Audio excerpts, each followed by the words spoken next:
여러분은 목사가 어려우세요? 편하세요?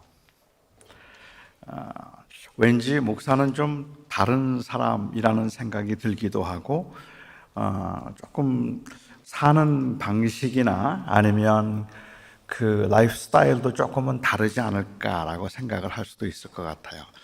옛날에 유진 피터슨이라고 하는 이 분이 오래전 스코틀랜드에 있는 교인들이 목사에 대해서 어떻게 생각하는가 하는 것에 관한 글을 짧게 남긴 적이 있었는데, 옛날 스코틀랜드 교인들은 목사가 누구냐 그러면 목사를 생각할 때 6일 동안 뭘 하며 지내는지 모르는 신비스러운 삶을 살다가 7일째 되는 날 나타나서 무슨 말인지 모를 말을 하고는 또 어디론가 사라져버리는 사람이 목사다라고 그렇게 이야기를 했다 그래요.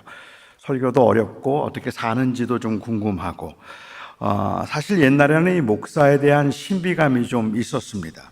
목사들이 많지 않았기 때문이기도 하고, 또 금욕적 그 경건주의를 따르기, 그 영향도 굉장히 강했던 것 같고, 목사들 스스로가 만들어낸 신비감도 있어서, 그래서 일반 사람들과 목사는 좀 다를 거라는 생각을 했습니다. 저도 옛날에 목사도 TV를 보느냐는 질문을 받은 적도 있었고, 어느 목사님은 항상 넥타이를 메고 다니니까 잘 때는 넥타이를 푸느냐는 질문을 받은 분도 있다고 합니다. 목사 부부는 무슨 이야기를 할까요? 목사 부부는 식탁에서 도대체 어떤 이야기를 할까? 그날 읽은 성경을 토론하고, 식사하기 전에 꼭 서로 붙들고 교인들을 위해서 간절하게 기도하다가 늘 식은 국과 불어터진 라면을 먹고, 주로 여가 시간엔 성경을 읽지만 정심심해서 TV를 볼 때는 항상 기독교 방송을 보거나 아니면 예수님 영화만 볼까요? 그런 목사도 있을 것 같아요. 저도 그런 목사님들을 참 신기하게 생각하고 참 존경하기도 하는데, 저는 그렇지 못합니다. 식탁에서 제 아내와 제가 주로 나누는 대화는 밥 좀 더 달라, 그만 먹어라, 고기 좀 달라, 야채가 건강에 좋다, 이런 내용이고, 성경 이야기보다는 주로 영화나 아니면 골 때리는 그녀들, 미운 우리 새끼, 그 예능 프로그램들에 관한 이야기를 저희는 주로 합니다. 저는 넥타이를 메고 자지 않습니다. 집에서는 무조건 고무줄 바지만 입습니다. 이런 모습으로 리클라이너에 그냥 앉아서 뭔가를 끊이지 않고 먹으면서 이 개그 프로그램을 보고 킥킥거리는 제 모습을 사랑스럽게 바라보는 아내가 천사입니다. 정말 못 봐주는 모습이죠. 신령함과 평범함을 그렇게 구분하는 것 자체는 건강한 것이 아니겠지만, 굳이 구분한다면 저는 너무 평범해서 전혀 신령해 보이지 않는다는 것이 저의 문제라고 볼 수 있을 것 같아요.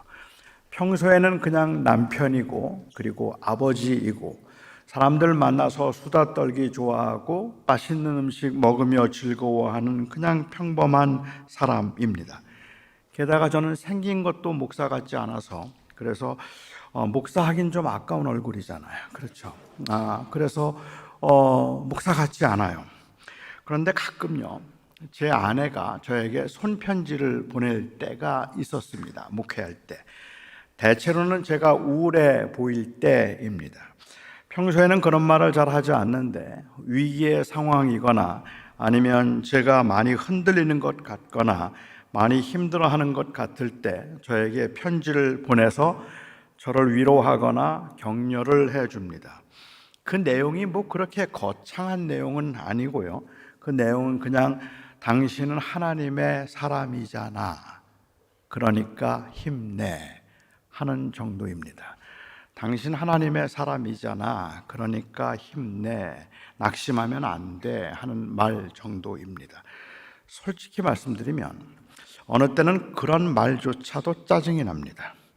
그 당시는 제가 제 감정을 좀 자유롭게 누려보고 싶은데 감정의 절제를 요구하는 것 같아서 그냥 내버려 두라고, leave me alone, 나 좀 그냥 가만히 내버려 두라고 그렇게 말하고 싶을 때도 있습니다. 하지만 시간이 지나면 지날수록 그 말들이 제 머리를 맴돌고 결국은 제 아내의 그 짧은 글들을 통해서 성령님의 음성을 듣게 되죠.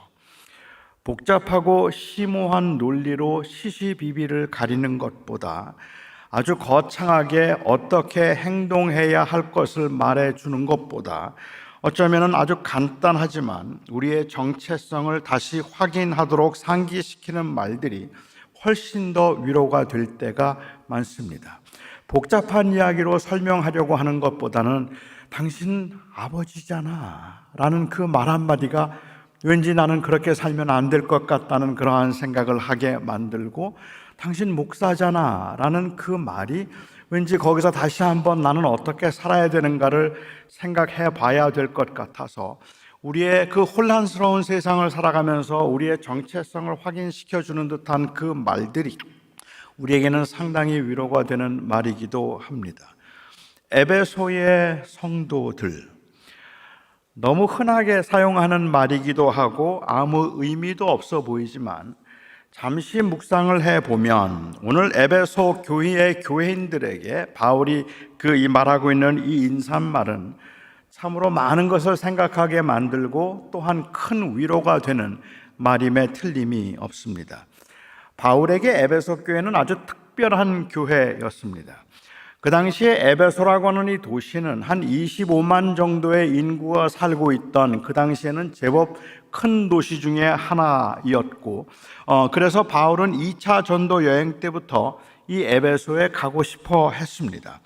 단순히 대도시라서 그곳에 가면 사역을 크게 할 수 있기 때문에 그랬던 것만은 아닐 것 같고, 그곳에는 유대인들이 유난히 많이 살고 있었기 때문에 아마도 그곳에 가기를 원했을 것 같고, 선교 전략적으로 중요한 위치에 처해 있었기 때문에 바울은 에베소에 가고 싶어 했을 겁니다.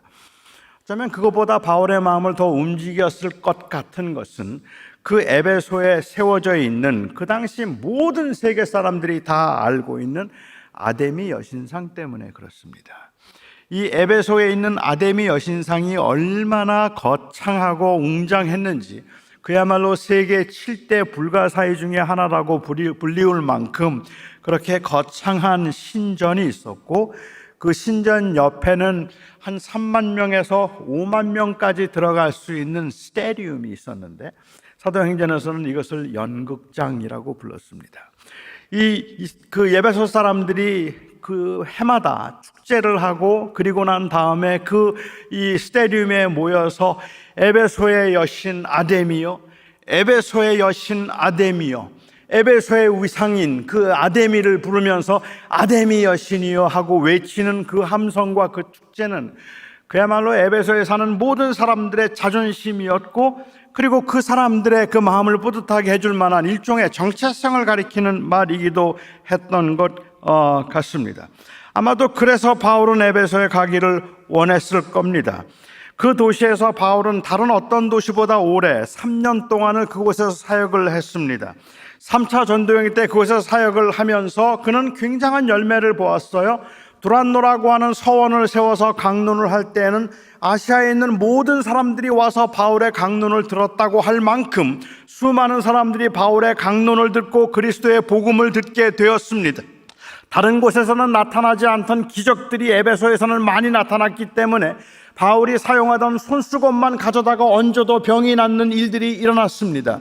이러한 기적들이 일어나니까 사람들이 변하기 시작하는데요, 마술을 하던 사람들, 점을 치던 사람들이 자기들이 사용하던 마술책들과 그 점술책들을 모두 다 가져와서 한꺼번에 불을 다 태워버렸습니다. 은 5만 양, 지금으로 한다면 한 50만 불 정도? 그 이상 되는 가치겠죠. 사람이 변했는가 하는 것을 알 수 있는 큰 잣대 중에 하나가 있다면 그것은 사람들이 자기의 직업을 바꿀 때일 것 같아요. 자기들이 이거는 이 직업은 하나님이 원하지 않는다고 생각해서 생계와 관계가 되어 있는 일임에도 불구하고 그것을 정리할 수 있다면 이건 굉장한 변화가 일어난 겁니다. 마술을 하던 사람들, 점을 치던 사람들이 회개하고 돌아오는 역사들이 일어났고, 수많은 사람들이 그리스도의 복음을 들었고 능력의 역사가 나타나서 병 고치는 일들이 일어나기 시작했습니다. 이렇게 막 온 도시가 다 복음화되는 것처럼 여겨질 때 데메드리오라고 하는 한 사람이 자기의 생계의 위협을 느끼기 시작하면서, 그러면서 사람들을 선동하기 시작했습니다. 이 바울이 들어와서, 그리고 기독교가 들어오고 난 다음부터 우리 이 도시의 자존심이었던 아데미 여신의 그 위상이 땅에 떨어졌다고, 우리가 섬기던 그 하나님, 그리고 우리가 섬기는 그 우리의 신이, 그 위상이 땅에 떨어졌다고 사람들을 선동했습니다. 그들의 신앙심 때문만은 아니었겠죠. 스스로도 그렇게 경제적으로 어려움을 느끼거나 아니면 생계의 위협을 느꼈던 많은 사람들, 자기들이 평소에 만들어 놓았던 그 안전지대가 위험하게 흔들린다는 생각을 했던 사람들이 데메드리오의 그 선동에 넘어가기 시작했습니다. 순식간에 폭동이 일어났어요. 온 도시에 폭동이 일어나서, 그래서 예수 믿는 사람들을 잡아가기 시작하고 그들을 끌어가기 시작합니다.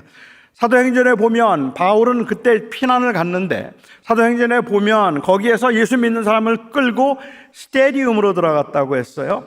스테디움으로 들어갔다는 말은 뭐 몇십 명 끌고 몇십 명이 지금 선동을 일으키는 게 아닐 겁니다. 좋게 수백은 됐을 것 같아요. 그 엄청난 그 거대한 스테디움으로 사람을 끌고 갔다면 수천 명이 되었을지도 모르죠. 그 사람들이 예수 믿는 사람을 끌어다가 가운데 놓고는 외치기 시작하는 겁니다. 2시간 동안을 에베소의 여신 아데미여, 에베소의 여신 아데미여, 우리의 아데미여, 우리의 아데미여 하고 외치고, 사람들은 흥분해서 막 그야말로 그 광기로 폭동을 일으키기 시작하는데, 예수 믿는 사람들 다 죽을 것 같았어요. 그리고 갑자기 그 교회가 잘 나가던 교회, 그야말로 승승장구하고 부흥하던 교회가 된소리를 맞은 것처럼 심한 핍박과 그 폭동 가운데 휩쓸리게 됩니다. 그리고 바울은 급하게 에베소를 떠나야 했습니다. 바울이 원하지는 않았겠죠. 하지만 3년 동안 목회했고 3년 동안 함께 지냈던 사람들과 인사조차 하지 못하고 그냥 떠났습니다. 몇 달이 지나고 난 다음에 바울이 예루살렘으로 돌아가게 되었는데, 예루살렘으로 돌아가는 길에 밀레도라고 하는 곳에 들러요. 한 에베소에서 45km밖에 떨어지지 않은 곳입니다. 그런데 그 가까이에 와서도 바울은 에베소에 못 들어가요. 시간이 없어서 뿐만 아니라 그만큼 위험했기 때문일 겁니다. 그래서 그는 들어가지를 못하고 에베소에 있는 장로들을 불러냅니다. 그리고 밀레도에서 그 장로들과 마지막 그 작별 인사를 하는데 눈물을 흘리면서 그 성도들을, 에베소에 있는 성도들, 그 장로들에게 부탁하고, 그리고 혹시 자기가 뭐 잘못한 거 있으면 용서해 달라고 마지막 길을 가는 사람처럼 그렇게 그 아쉬운 작별 인사를 하고 예루살렘에 가자마자 붙잡혔습니다. 얼마 지나지 않아서 그는 예상했던 대로 붙잡혔죠. 이 에베소서를 보통 일반적으로는 로마에 갇혀 있으면서 썼다고 보고 있는데, 최근의 학자들 중에는 이 에베소서를 기록한 것은 어쩌면 로마가 아니라 가이사랴 감옥이었을지도 모른다고 말하는 학자들도 있습니다. 저는 아직까지도 로마가 좀 더 유력하다고 생각하기는 하지만, 만약 가이사랴에서 썼다면 그러면 이 편지는 바울이 에베소를 떠나고 몇 달 만에 쓴 편지입니다. 그러니까 에베소 교회 교인들에 대한 애정과 연민이 그대로 남아있는 그 마음의 상태에서 그 그리움을 가지고 에베소서를 썼다고 볼 수 있을 것 같아요. 로마에서 썼다고 해도 한 2년의 차이가 나니까 그리 긴 시간은 아닐 거라고 생각을 합니다. 에베소에 대한 염려를 그 마음에 가지고 염려가 채 가시기 전에 쓴 편지였습니다. 그러니까 바울이 말하고 있는 에베소의 성도들이라고 말하면, 바울과 함께 부흥을 경험하다가 갑자기만 심한 핍박으로 인해서 큰 타격을 입고 굉장히 두려워하며 혼란스러워하고 있던 사람들이었습니다. 에베소에 있는 성도들에게 라고 말을 한다면 이 말 속에 담겨 있는 의미는 그야말로 바울이 경험했던 그 영광과 은혜와 능력을 경험했고, 또한 동시에 그럼에도 불구하고 말할 수 없는 핍박과 두려움과 또 이 세상으로부터 오는 그 강력한 공격을 경험하고 있는 사람들이죠. 그들에게 보내는 편지의 첫 마디가 바로 오늘의 인사말입니다. 하나님의 뜻으로 말미암아 그리스도 예수의 사도된 바울은 에베소에 있는 성도들과 그리스도 예수 안에 신실한 자들에게, 정확하게 번역을 하자면 이 둘은 이 플러스를 이야기하는 건 아니고 에베소에 있는 성도들 곧이라고 보는 게 조금 더 정확할 것 같아요. 그리스도 예수 안에 있는 신실한 자들에게 편지하노니 우리 주 아버지와 주 예수 그리스도로 조차 은혜와 평강이 너희에게 있을지어다. 이 편지를 받아보고 있는 사람들, 바울이 염두에 두고 있는 사람들을 주목해 보시기 바랍니다. 에베소에 있는 성도들, 곧 그리스도 안에 있는 신실한 자들입니다. 저는 에베소라는 이 말이 단순히 어떤 한 지역을 가리켜서 말하고 있다고 생각되지 않습니다. 물론 지역을 말하는 것이지만 그 지역에 함축되어 있는 그 센티멘트는, 이것은 그냥 한 지역이 아닙니다. 저는 70년대 미국에 갔어요.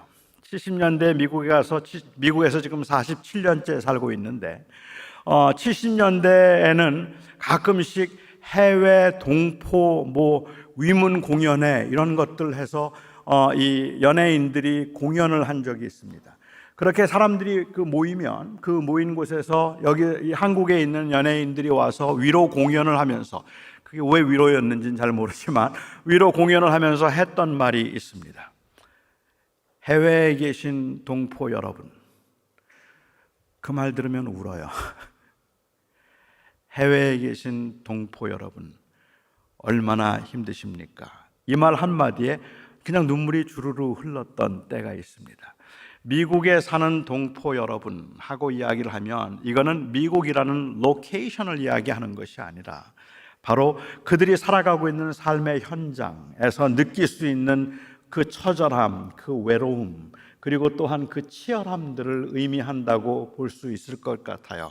그러니까 바울이 에베소에 있는 하면 그냥 한 장소를 가리켜서 말하고 있는 것이 아니라 바울로서는 만감이 교차할 수 있는, 생각하면 생각할수록 마음이 너무 아프고 마음이 아프고 그리고 안타깝기도 하고 너무 그립기도 하고 보고 싶기도 한 사람들이라는 의미가 그 안에는 담겨 있습니다. 에베소, 풍요롭지만 문란하고 그리고 너무 많은 유혹과 너무 많은 혼란스러움이 있어서 순수한 믿음을 지키기 어려운 도시. 사도 바울로서는 가장 긴 시간을 한 곳에 머물러 목회하면서 부흥과 변화, 핍박과 고난을 경험해서 생각만 해도 만감이 교차하는 도시. 불과 얼마 전에 엄청난 핍박으로 순환을 당한 수많은 그리스도인들이 두려움과 떨림으로 버겁게 믿음을 지키며 살고 있는 그곳, 거기가 바로 에베소입니다. 지금도 유혹과 환난 가운데 힘들게 믿음을 지키는 믿음의 식구들이 있는 곳이 바로 에베소입니다. 경산에 있는 청년들이라고 말한다면, 저는 경산을 경험하지 않았으니까 사실은 그게 저에게는 와닿지 않아도 여기에 있는 우리 청년들에게는 어쩌면 굉장히 와닿을 것 같아요. 자주 한국에 나와서 우리 한국에 있는 청년들을 보면서 한국에 있는 청년들 하면 제 마음속은 복잡합니다. 그냥 단순히 한 장소를 이야기하는 것이 아니라 한국에 있는 청년들 하면 많은 분들이 저에게 물어요. 한국에 있는 청년들 어때요? 라고 이야기합니다. 그러면 제가 떠오르는 그 제일 확실한, 가장 먼저 떠오르는 단어는 언제나 불확실함이었어요. 미래가 확실하지 않은, 그리고 또 두 번째로 떠오르는 단어는 치열한 경쟁. 열심히 살고 열심히 애를 쓰지만 될지 안 될지 확실하지 않은, 그럼에도 불구하고 노력하지 않을 수 없는, 끊임없이 비교되고 끊임없이 내 가치는 생산성에 의해서만 평가되는 것 같은 그 혼란함 속에서 믿는 자는 그러지 말아야 된다고 말하면 과연 믿는다는 건 뭘까를 고민하는 사람들, 한국에 있는 청년들, 제가 경산에 있는 청년들이라고 말하면 그렇게 이해가 될 수 있을까요? 아마도 그건 그냥 한 로케이션을 이야기하는 건 아닐 겁니다. 바울은 그곳에 남겨있는, 그래서 버겁게 믿음 생활하고 있는 그 형제 자매들을 가리켜서 성도들이라고 불렀습니다. 여러분은 성도라는 그 칭함을, 아니면 그 아이덴티티를 생각할 때 여러분들은 감격이 있으십니까? 계시록에 보면 흰옷을 입은 성도들이 어린 양 예수 그리스도를 높이는 장면이 나오는데, 이 땅에서는 형편없이 부족하고 때묻고 더러운 사람들이긴 하지만 그럼에도 영원한 하나님의 나라에 들어가서 하나님께서 우리의 더럽고 때묻은 옷을 벗겨주시고 흰옷을 입혀주셔서 그 흰옷을 입고 영광스러운 모습으로 어린 양 예수 그리스도를 높이고 있는 사람들을 성도들이라고 부른다면 우리는 모두 다 아멘입니다. 맞죠? 그렇지 않더라도 이 땅에 사는 동안에도 왠지 거룩하고 남들보다는 조금 더 그래도 나은 믿음 생활을 철저하게 하려고 애를 쓰고 다른 사람들에게 본이 될 만한 믿음 생활을 하고 있는 사람들을 가리켜 saint, 성도들이라고 부른다면 그것도 이해할 수 있어요. 그런데 우리가 성도들이라고요. 우리가 성도들이라고요. 매일 넘어지는데, 매일 흔들리는데, 매일 자신이 없는데, 더러운 때가 가득한데, 그런데 우리가 성도들이라고요.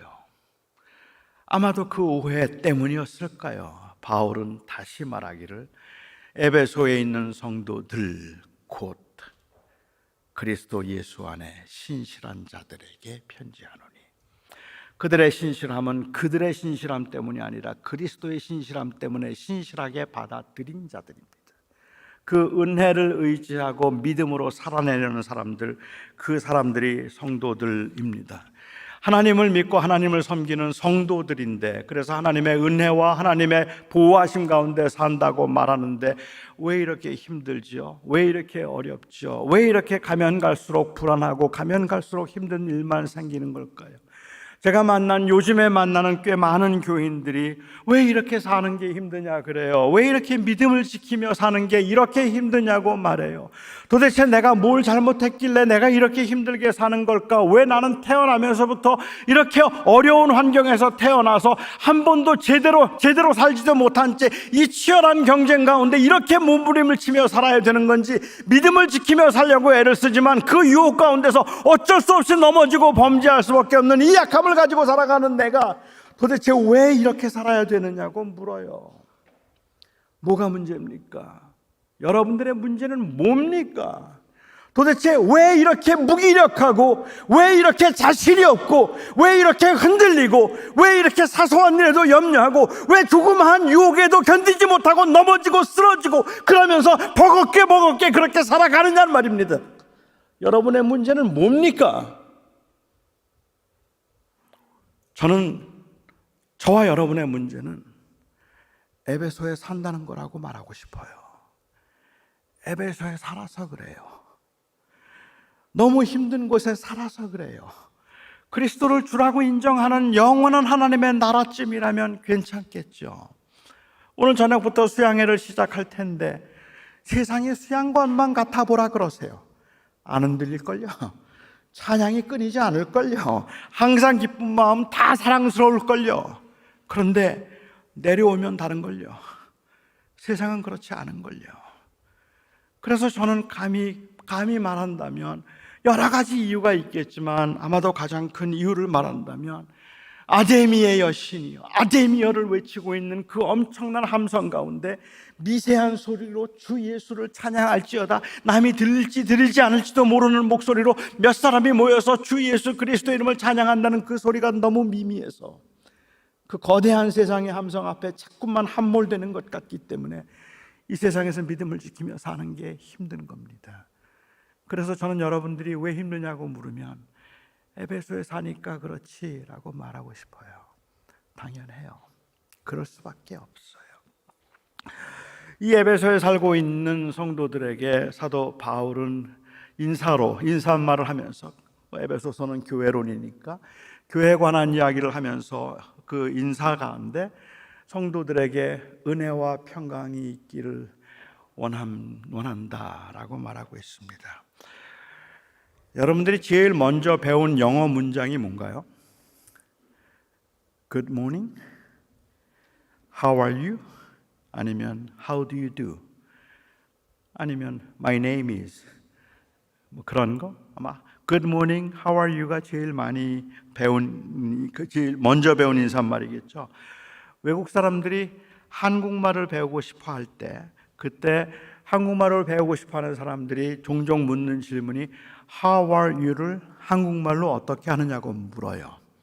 그래서 How are you가 어떻게 하는 건지 웬만한 외국 사람들은 자기가 한국을 좋아하거나 한국말을 좀 할 줄 안다는 듯이 저를 만나면 안녕하십니까 그래요. 그거는 이제 그 배운 말이죠. 그게 인사라고 생각하기 때문에 그렇습니다. 한국 사람들이 인사말이 무엇냐고 물어보는데 안녕하십니까라고 가르쳐 주지 말고 이렇게 가르쳐 주면 어떨까요? 시하 맹춘지절에 기체후 일양만강하옵시며 옥체 그만하옵심을 앙축하나이다. 이게 우리는 인사말이다. 이렇게 가르쳐 준다면 어떨까요? 시하 맹춘지절에 기체후 일양만강하옵시고 그리고 옥체 그만하옵심을 앙축하나이다. 그게 인사말이다라고 말한다면 안녕하세요가 더 형식적인가요? 아니면 기체후 일양만강하옵신가요가 더 형식적인가요? 어찌 생각하면 그 뒷말이 더 형식적인 것 같은데 제가 생각하기에는 오히려 그 인사 자체에 그냥 형식성을 부여한다면 안녕하십니까가 더 형식적인 것 같아요. 뭘 묻는지도 몰라요. 어떤 안부를 묻는지도 대체로 잘 몰라요. 하지만 기체후 일양만강하옵십니까? 라고 말하는 것은 이 아침에 기침하신 후에 일어나신 후에 건강하신가요? 라고 묻는 것이기 때문에 그 인사말이 구체적으로 어떤 걸 건강을 묻고 있는 기력이 있고 정신이 맑고 마음에 근심이 없다면 그게 행복이라고 생각했던 옛날 사람들의 입장에서는 바로 그것을 묻고 있는 것이니까 오히려 조금 더 구체적이라고 말할 수 있을 것 같아요. 아이들이 워낙 인사를 하지 않으니까 인사의 내용이나 인사의 마음은 그만두고라도 인사만 그냥 잘해도 예의 바른 아이들이 됩니다. 하지만 이 내용 없는 인사 그리고 이 마음이 담기지 않은 인사는 좀 쓸쓸하죠. 저희 아이들도 다 미국에서 태어났는데 어른들 보면 꼭 인사하라고 말하면 두 가지는 합니다. 하나는 고개를 숙이는 것이고요. 하나는 안녕하십니까? 라고 말하는 겁니다. 그런데 저희 아이 중에 아무도 안녕하십니까가 무슨 뜻이야를 물은 아이는 없습니다. 그러니까 그냥 그게 인사말 정도라고 How are you? 라는 뜻이라고 그냥 이해했기 때문에 그럴 수도 있겠지만 그냥 그건 형식적인 인사라고 생각하기 때문에 그럴 것 같아요. 여러분은 지금 제가 이 말이 무슨 말인지 알아들으시겠습니까? 그러니까 제가 뭐라 그랬죠? 그러니까 저희 아버님께 제가 했던 인사입니다. 아침에 일어나면 안녕히 주무셨습니까를. 그러니까 하도 제가 그렇게 성의 없이 하니까 저를 몇 번이고 세우셔서 다시 한번 해봐. 도대체 인사에 마음이 담기지 않는 그런 인사죠. 은혜와 평강이라는 말도 바울이 13개의 편지 가운데 항상 썼던 말이니까 그냥 하나의 인사말 정도로 생각할 수 있을 것 같아요. 하지만 이 말 속에는 사실은 굉장한 심오한 의미가 바울의 인사에는 담겨 있습니다. 은혜라는 것에 대해서는 오늘 저녁에 제가 말하려고 합니다.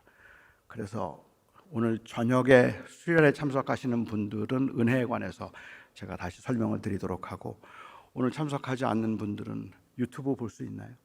유튜브로 보셔도 될 것 같습니다. 그냥 평강에 관한 이야기만 좀 이야기를 하죠. 바울이 말하는 평강, 우리들에게 적용될 수 있는 평강의 모습이란 무엇일까?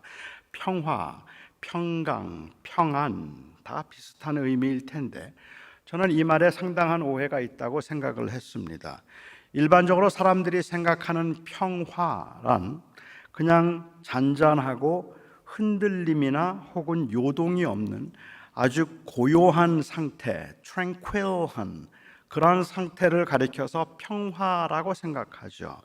그러니까 일반적으로 사람들이 생각하는 그 평화는 peaceful입니다.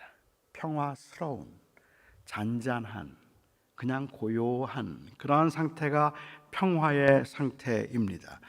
물론 하나님의 은혜의 결과로 우리의 마음이 차분해지고 그리고 우리의 마음이 편안하게 될 수도 있습니다. 하지만 바울이 하고 싶었던 이 평안이라는 말은 고난 중에도 마음이 진정되고 그리고 그 차분한 상태를 유지하도록 하는데 신앙의 목적을 두라는 의미이거나 아니면은 그런 안정된 상태를 유지하지 못함이 믿음이 없는 상태라는 의미는 아닙니다. 그래서 많은 분들은 자꾸 마음에 근심이나 걱정이 생기면 그러면 그게 믿음이 없는 표시라고 생각을 하죠.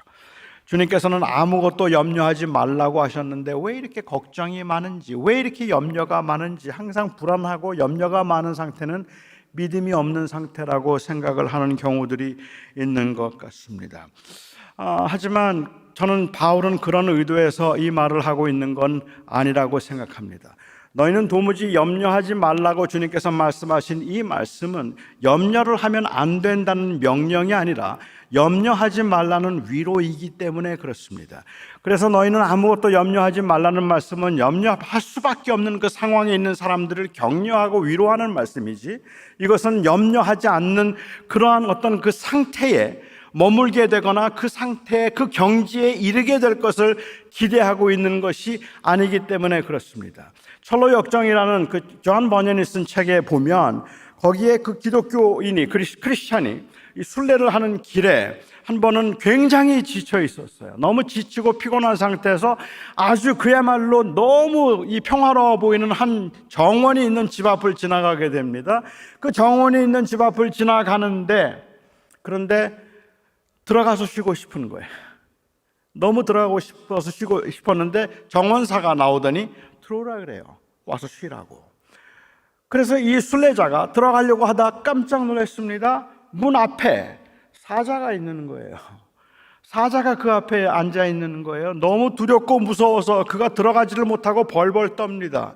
그러니까 그 안에 있던 정원사가 말해요. 걱정하지 말라고, 염려하지 말라고, 잘 보라고, 자세히 보라고. 그래서 보았더니 사자가 줄에 묶여 있어요. 사슬에 묶여 있습니다.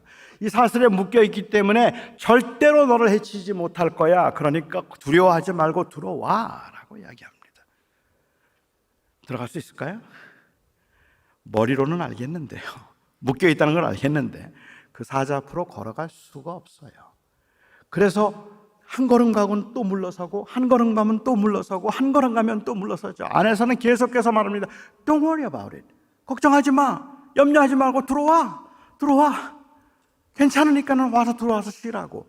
그 말을 믿고 들어가려고 하다가 멈추고 들어가다 멈추는 모습, 이 모습이 바로 아무것도 염려하지 말라는 주님의 약속을 믿고 이 세상을 살아가고 있는 하나님의 사람들의 모습이라는 말이에요. 앞에 사자가 있는데 왜 두렵지가 않아요. 하지만 가죠. 용기를 내서 가죠. 용기를 내서 가는 그 마음에 평안함이 있거나 아니면 그냥 아무 생각이 없는 고요함이 있는 것이 아니라 마음이 들볶이는 상황에서 그 길을 약속의 말씀을 믿고 걸어가고 있는 모습이 신앙인의 모습이라는 말입니다. 웬만해서는 흔들림이 없고 냉정해지는, 위기에 당할수록 냉정해지는 사람들도 있습니다. 하지만 그런 상태를 유지하는 것이 평화를 의미하는 것도 아니고, 저는 그런 사람이 있다 할지라도 그것은 굳이 기독교와 큰 상관이 없는지도 모르겠다고 생각해요. 믿음과는 별로 상관이 없을 것 같습니다. 잘 훈련만 하면, 제가 생각하기에는 그렇습니다. 마음의 평안함을 유지하는 건 원효대사나 법정 스님이 목사들보다 좀 나아요. 조금 더 평안을 유지할 수 있을 것 같아요. 요가를 열심히 하거나 아니면은 매일 묵상을 하는 사람들, 수련을 통해서도 그래서 마음을 다스릴 줄 아는 불신자가 저처럼 철없는 목사보다는 훨씬 더 나을 겁니다. 저는 힘든 일이 생기면 잠이 안 와요. 저는 주변에 다른 사람이 어렵다 그래도 저희 아들들이 조금 힘들어도 그래도 저는 밥을 못 먹겠어요. 제대로 식사도 못 하겠어요. 주변에 사랑하는 사람들이 흔들려도 저는 불안해서 잠을 못 자겠고, 제 주변에 제게 어려운 일이 생기거나 제 건강에 조금 빨간불이 들어와도 그래도 저는 불안해서 잠을 못 자겠습니다. 제가 할 수 있는 최선은 마음의 평정을 찾는 것이 아니라 그냥 마음이 흔들리지 않는 것처럼 흔들림을 표현하지 않는 것뿐입니다. 그 흔들림은 어쩔 수가 없죠. 그래서 기도를 하기도 하고 성경을 읽기도 하지만 기도나 찬송은 마음을 진정시키기 위한 신경 안정제 정도인 것 같고, 그것도 내성이 이제 생겨서 잘 듣지 않는 신경 안정제가 될 때가 더 많습니다. 기도를 통한 평안은 단순히 마음껏 소리를 지르고 난 다음에 느끼는 시원함이 아닙니다. 바울이 말하는 평화 아니면 평안이라는 것은, 이것은 그냥 마음의 상태를 의미하는 것이 아니라 관계를 의미하는 것입니다. 그 관계적인 평안을 이야기하고 있는 것이죠. 그러니까 참된 평화는 마음의 평온함을 유지할 수 있는 그러한 평화스러운 상태가 아니라 화목해 됨으로 가능해진 법적인 관계를 평안이라고 부른다는 말이죠. 그가 말하는 평화는 이것은 peacefulness가 아니라 그런 의미에서 peacemaking입니다. 그리스도께서 우리를 위하여서 죽으심으로 우리를 위한 대속 제물이 되셔서 그를 믿는 우리를 하나님의 자녀가 되게 하셔서 만들어진 그 법적인 관계, 내가 얼마나 불안하든지 내가 얼마나 약하든지 상관이 없이 절대로 끊어지지 않을 그 법적인 관계, 이것이 바로 평화입니다. 그래서 그리스도 안에서 그리스도 안에서 신실한 자들이 평안과 은혜가 있기를 원한다고 기도하는 것은 바로 이 그리스도를 통한 그 은혜를 통한 법적인 관계를 놓치지 않기를 바란다는 의미가 있을 뿐이고, 그냥 평화스러운 상태를 유지하라는 의미는 아니라고 말할 수 있을 것 같아요. 그런데 꽤 많은 사람들이 평화로운 상태를 유지하려고 하는 데는 애를 많이 쓰면서도 이 관계를 확인하는 일에 소홀한 경우들이 제법 많이 있지 않을까라는 생각을 하게 됩니다. 저는 핸디하지가 않습니다. 그래서 뭘 잘 만들지를 못하고 그 공사 이런 걸 전혀 못해요. 전혀 그런 일을 못하는데, 한 번은 저희 집 그 화장실에 수건거리가 떨어졌어요. 그 수건거리가 떨어졌는데 제 아내가 한국에 가면서 올 때까지 고쳐놓으라는 거예요. 근데 도대체 이걸 어떻게 고쳐야 될지는 모르겠더라고요. 여러분 혹시 아는 분 계세요? 벽에서 떨어진 수건거리를 어떻게 붙이는지, 그걸 다시 어떻게 고쳐야 될지를 몰라서 교회 집사님들에게 제가 이야기를 했어요. 수건거리가 떨어졌는데 이거 어떻게 고쳐야 되는지 모르겠습니다. 그랬더니 그 집사님들이 그거 간단해요 그래요. 우선은 이 떨어진 곳을 잘라내고 그 다음에 시트락을 갖다가 그것을 거기에다가 붙이고, 그리고 그 다음에 이 샌드페이퍼로 그걸 잘 간 다음에 그 똑같은 색깔 페인트 칠을 그러면 된다고, 그렇게 하고 벽을 그렇게 세운 다음에 이 수건거리를 다시 걸면 됩니다. 너무 간단해요 그러더라고요. 내가 집사님한테 이렇게 어떻게 하는지 모르겠다고 말했을 때 제 마음속에 있던 흑심은,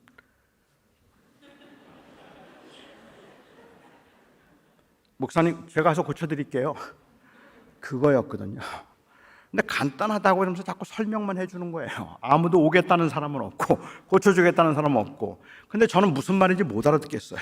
어떻게 고치라는 건지. 그래서 그냥 내버려 두다가 제 아내가 오기 이틀 전에 이거 좀 고쳐놓지 않으면 또 난리가 날 것 같은데 이거 고쳐야 되겠고, 그래서 고민하다가 제가 기발한 아이디어가 떠올랐습니다. 제가 그래서 가게로 갔죠. 가서 아주 강력한 이 양면 그 테이프를 샀습니다. 아주 강력한 이 슈퍼 크레이지 이 양면 더블 사이드 테이프를 제가 샀어요. 그걸 사고 그 다음에 수건거리를 좀 더 긴 거를 하나 샀습니다. 그리고 난 다음에 제가 이 양면 테이프를 해서 하나를 수건거리에 하나를 벽에 그리고 붙였습니다. 그런데 원래 있던 것보다 조금 길기 때문에 거기에 수건을 걸면 구멍 난 게 안 보여요. 그래서 제가 그렇게 해서 딱 탄탄하게 이제 붙여 놓았어요. 기가 막히잖아요. 딱 붙여 놓고 거기다 수건을 걸어 놓으니까 아무 표가 안 나는 거예요. 근데 문제는 세게 당기면 떨어져요.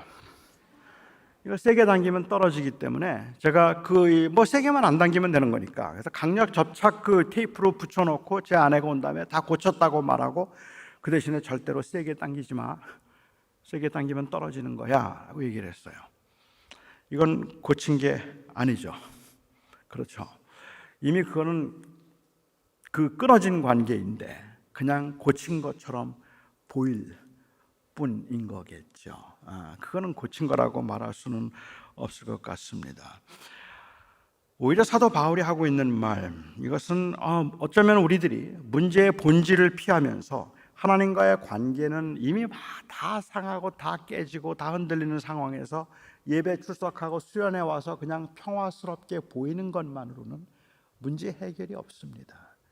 우리가 진정으로 문제를 해결하기 위해서는 하나님과 나와의 관계가 어떤지 확인해야 될 필요가 있는 거죠. 그래서 비록 힘들지만, 비록 모질지만, 그리고 굉장히 어렵지만 하나님이 나를 사랑하시고 그리고 내가 하나님의 자녀라는 이 정체성으로 인한 관계, 이 정체성에 의한로 확인된 이 관계는 괜찮습니다 라고 말할 수 있으면 그게 괜찮은 겁니다. 바울은 지금 그 인사를 하고 있는 겁니다. 비록 힘들고 어렵지만 너를 사랑하시는, 그리고 그 신실하신 하나님과의 관계는 괜찮기를 바란다. 그 관계는 괜찮기를 바란다. 이번 수련을 통해서 우리가 확인하고 싶은 것도, 세상에 살면서 어쩔 수 없이 시련과 혼란을 만나겠지만 그럼에도 불구하고 저는 여전히 아직도 괜찮습니다. 아직도 그리스도는 나의 주님이시고 하나님이 나의 생명이시고 그 하나님이 나에게 주신 그 은혜로 나는 지금도 살아갑니다. 이 고백이 우리 안에 확인됨으로 새로운 용기와 희망 그리고 힘이 생길 수 있기를 바랍니다. 감사합니다.